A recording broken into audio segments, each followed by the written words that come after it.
There's a critical need for blood donation because of the pandemic, And to your left, and you should see it. but a group of people is left out of the donation pool: gay and bisexual men. It's incredibly frustrating and frankly, I mean, just not even to tone it down, it pisses me off. "We need blood and I'm not allowed to help," wrote Dr. Greg Zahner in the Journal of the American Medical Association. Zahner is gay and works in the front lines fighting COVID-19. Under FDA guidelines, men who have sex with men, or MSM, must abstain from sex for 3 months before giving blood. This restriction still applies to men in monogamous relationships. I wanted to donate blood and to help because there's a lot of shortage of blood right now.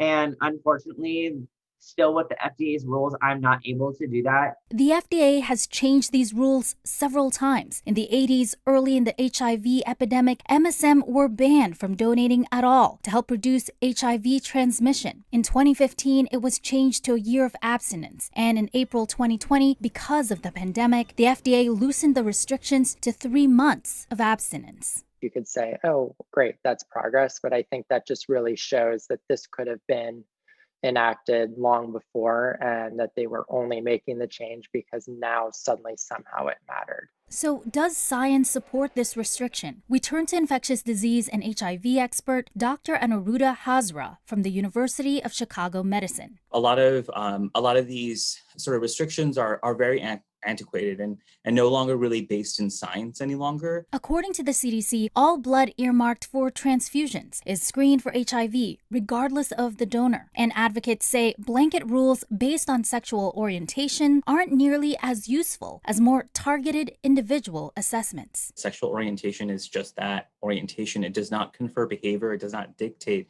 behavior either. I think individualized risk assessment is really the best way to understand who would potentially be a higher risk donor. Over 500 medical experts agree, and they have signed an open letter to the FDA calling the 3-month deferment for MSM an outdated, unscientific, historical discrimination. And they are pushing for an individualized risk assessment instead. The FDA tells Newsy it's considering alternatives to time-based deferral and that it's currently conducting a pilot study that looks at this issue, but it doesn't have a timeline of when the study will be completed. So for now, potential donors like Dr. Zahner will have to wait.